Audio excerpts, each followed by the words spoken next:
दोस्तों नमस्कार। मैं सुनील बांगड़ HR व्यूज पर आपका स्वागत करता हूं और आपसे निवेदन करता हूं कि चैनल को ज़्यादा से ज़्यादा लाइक और सब्सक्राइब करें। दोस्तों, इलेक्शन के 7 चरण संपन्न हो चुके हैं और सभी न्यूज चैनल्स ने अपने अपने एग्जिट पोल दिए हैं। अगर हम हमारे प्रिय प्रधानमंत्री जी की भाषा में बात करें तो यह एग्जिट पोल है या कोई न्यूज चैनल्स का मुजरा। आखिर किसे खुश करने की कोशिश चल रही है? हमारे प्रिय प्रधानमंत्री जी फकीर से भगवान हो चुके हैं और सुना है कि अब वह कन्याकुमारी में तपस्या कर रहे हैं। पूरे चुनाव का मुद्दा रहा कि भाजपा 400 पार होगी या नहीं। हमारे प्रिय प्रधानमंत्री जी तो पहले ही यह स्पष्ट कर चुके हैं कि यह 400 पार का नारा उन्होंने क्यों दिया था। तो आइए जानते हैं देश में बीजेपी की ज्यादा से ज्यादा कितनी सीट आ सकती हैं। दोस्तों, यह वीडियो 2 महीने की मेहनत का है। आपसे निवेदन है कि वीडियो को अंत तक जरूर देखें।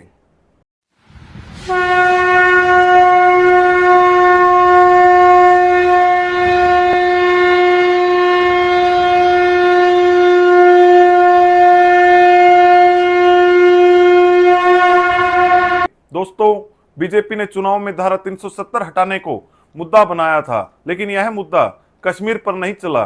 जम्मू और कश्मीर वासी अपना स्टेटहुड होने से काफी नाराज हैं और बीजेपी के खिलाफ जम्मू कश्मीर में लहर देखी जा रही है। अपने लद्दाख में सोनम वांगचुक का आंदोलन तो देखा ही होगा। पिछले चुनाव में जम्मू कश्मीर में बीजेपी ने 6 में से 3 सीटें जीती थी, लेकिन इस बार बीजेपी केवल एक ही सीट पर मजबूत दिखाई दे रही है। यानी बीजेपी को जम्मू कश्मीर में 2 सीटों का नुकसान हो रहा है। दोस्तों, अगर हम नॉर्थ ईस्ट की बात करें तो हमारे नॉर्थ ईस्ट में 7 राज्य हैं जिनमें 23 सीटें हैं। बीजेपी ने 2019 में यहां से 12 सीटें जीती थी। असम नॉर्थ ईस्ट का सबसे बड़ा राज्य है। बीजेपी असम में भी मजबूत है और नॉर्थ ईस्ट में मणिपुर हिंसा पूरे देश के लिए एक चिंता का विषय है, लेकिन फिर भी बीजेपी नॉर्थ ईस्ट में अपना जीत प्रतिशत दोहरा रही है। यानी नॉर्थ ईस्ट में बीजेपी दोबारा 12 सीट जीत रही है। बिहार देश की राजनीति में एक अहम स्थान रखता है। बिहार में 40 लोकसभा सीटें हैं। बात करें 2019 की तो भाजपा ने यहां 17 सीटों पर चुनाव जीता था। नीतीश कुमार का यहां बार बार अपनी पार्टी बदलने से बिहार की जनता नीतीश कुमार और भाजपा से काफी नाराज है। वहीं बात करें तेजस्वी यादव की तो बिहार में लगातार तेजस्वी यादव की लोकप्रियता बढ़ रही है। इसी वजह से बिहार में भाजपा को इस बार 10 से कम सीटों पर संतोष करना पड़ेगा। भाजपा यहां 7 से 8 सीटें ही जीत रही है और भाजपा को यहां सीधा सीधा 10 सीटों का नुकसान हो रहा है। पश्चिम बंगाल में इंडिया गठबंधन कामयाब नहीं हो सका। यहां ममता बनर्जी और राहुल गांधी अलग अलग चुनाव लड़ रहे हैं, लेकिन फिर भी बीजेपी को इसका कोई फायदा नहीं दिखाई दे रहा। 2019 में बीजेपी ने पश्चिम बंगाल में 40 में से 18 सीटें जीती थी, लेकिन तमाम सर्वे के अनुसार बीजेपी को पश्चिम बंगाल में 4 से 5 सीटों का नुकसान दिखाई दे रहा है और बीजेपी पश्चिम बंगाल में ज्यादा से ज्यादा 13 ही सीट जीत सकती है। देश में सबसे ज्यादा आबादी और लोकसभा सीटों वाले उत्तर प्रदेश में 80 लोकसभा सीटें हैं।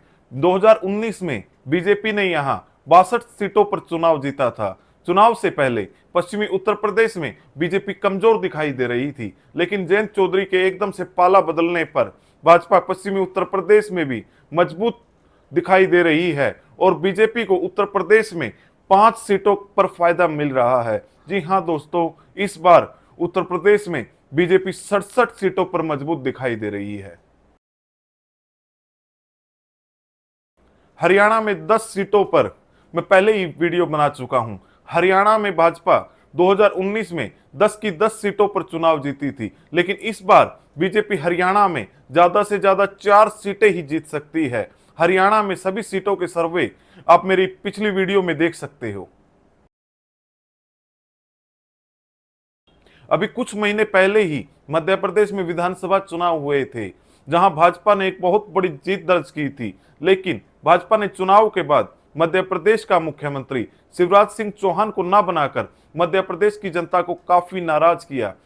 बात करें 2019 के चुनाव की तो मध्य प्रदेश में 29 लोकसभा सीटें हैं, जिनमें बीजेपी ने 28 लोकसभा सीटें जीती थी, लेकिन इस बार ऐसा नहीं होने वाला है। यहां भाजपा को सीधा सीधा 5 सीटों पर नुकसान दिखाई दे रहा है। भाजपा इस बार मध्य प्रदेश में 23 सीटों पर चुनाव जीत सकती है।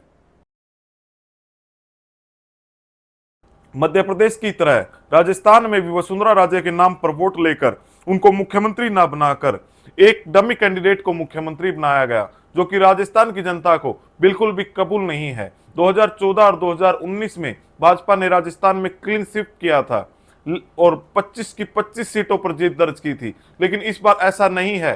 राजस्थान में 10 से 12 सीटों को भाजपा को नुकसान हो रहा है, यानी भाजपा इस बार सिर्फ 13 से 15 सीटों पर ही सिमट सकती है।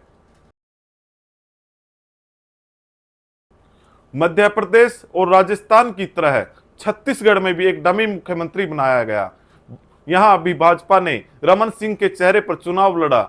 और बात करें सीटों की तो 2019 में छत्तीसगढ़ में 11 में से 9 लोकसभा सीटों पर भाजपा ने यहां जीत दर्ज की थी, लेकिन तमाम सर्वे के अनुसार इस बार भाजपा 6 सीटों से ज्यादा पर दिखाई नहीं दे रही। हिमाचल प्रदेश और उत्तराखंड में 9 लोकसभा सीट है और 9 की 9 पर भाजपा का कब्जा रहा है, लेकिन इस बार स्थिति विपरीत है। भाजपा इस बार हिमाचल प्रदेश और उत्तराखंड में 9 में से सिर्फ 4 सीटें ही जीत सकती है। पंजाब में 13 लोकसभा सीट है। 2019 में भाजपा ने अकाली दल के साथ मिलकर पंजाब में चुनाव लड़ा था। भाजपा 2 सीटों पर चुनाव जीती थी, लेकिन किसान आंदोलन की वजह से भाजपा पंजाब में 0 सीट पर सिमट रही है। और वहीं भाजपा चंडीगढ़ के मेयर चुनाव में जो घोटाला किया था और किसान आंदोलन की वजह से चंडीगढ़ की सीट भी भाजपा के हाथ से निकल रही है। यहां भाजपा को सीधा सीधा 3 सीटों का नुकसान हो रहा है।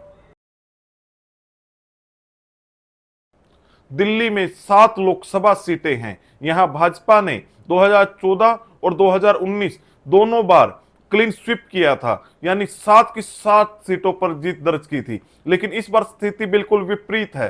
कांग्रेस और आम आदमी पार्टी गठबंधन का जबरदस्त फायदा मिल रहा है। वहीं इसी बीच केजरीवाल का जेल जाने का समय और उनके जमानत मिलने का समय भी काफी महत्वपूर्ण है। इसीलिए दिल्ली में बीजेपी को 0 सीट आने वाली है और यहां बीजेपी को 7 सीटों का नुकसान हो रहा है। महाराष्ट्र में 48 लोकसभा सीट है और 2019 के चुनाव में बीजेपी ने महाराष्ट्र में 22 सीटों पर जीत दर्ज की थी, लेकिन भारतीय जनता पार्टी द्वारा महाराष्ट्र के दोनों क्षेत्रीय दलों को तोड़कर एक असंवैधानिक सरकार महाराष्ट्र के लोगों को मंजूर नहीं है। इसीलिए भाजपा को यहां पर 8 सीटों का नुकसान उठाना पड़ेगा। भाजपा महाराष्ट्र में ज्यादा से ज्यादा 14 सीटों पर ही चुनाव जीत सकती है। गुजरात में 26 लोकसभा सीट है।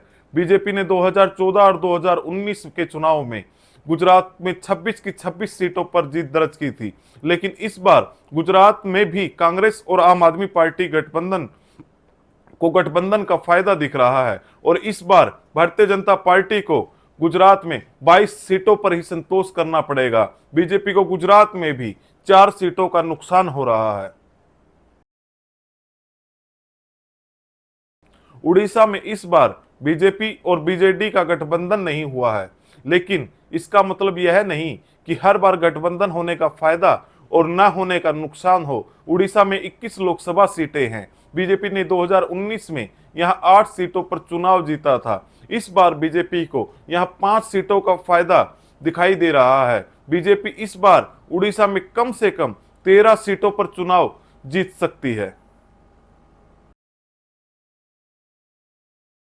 पहले हेमंत सोरेन का इंडिया ब्लॉक में शामिल होना और बाद में उसको जेल भेजने से भारतीय जनता पार्टी की मुश्किलें बढ़ी हैं। झारखंड में 14 लोकसभा सीट है। 2019 लोकसभा चुनाव में भाजपा ने झारखंड में 14 में से 9 सीटों पर चुनाव जीता था, लेकिन इस बार भाजपा सिर्फ 5 सीटों पर मजबूत दिखाई दे रही है। झारखंड में आदिवासी SC/ST वोट डिसाइडिंग वोट है और इस बार यह सब भाजपा के खिलाफ है। बीजेपी का दक्षिण भारत में एकमात्र मजबूत किला कर्नाटक अब ढह चुका है। कर्नाटक में 28 लोकसभा सीटें हैं, जिसमें से पिछली बार बीजेपी ने 25 सीटों पर जीत दर्ज की थी, लेकिन पहले भ्रष्टाचार और अब बाद में इनको इनकी गठबंधन वाली पार्टी जेडीएस ले डूबी। प्रज्वल रेवन्ना के सीडी कांड से भाजपा को कर्नाटक में जबरदस्त नुकसान हो रहा है। यहां भाजपा ज्यादा से ज्यादा 4 से 5 सीटें ही ला सकती है। शेष दक्षिण भारत में बीजेपी का वही हाल होने वाला है जो पहले होता था। केरल और तमिलनाडु में बीजेपी का रिकॉर्ड बरकरार रहेगा। दोनों जगह बीजेपी 0 सीट ला रही है। बात करें तेलंगाना की, तो पिछली बार बीजेपी ने 4 सीटों पर चुनाव जीता था, जो कि इस बार 0 होने वाला है। गोवा में भी बीजेपी ने 1 सीट जीती थी, जो इस बार जाने वाली है। बची हुई ज्यादातर यूनियन टेरिटरी की सीटों पर क्षेत्रीय दलों का कब्जा है। चलिए चलते हैं कंक्लूजन पर। तो दोस्तों, आपने देखा बीजेपी का 400 पार का नारा एकदम हवा हवाई है। प्रिय प्रधानमंत्री जी ने तो कुछ दिन पहले बता ही दिया था कि उन्होंने 400 पार का नारा क्यों दिया।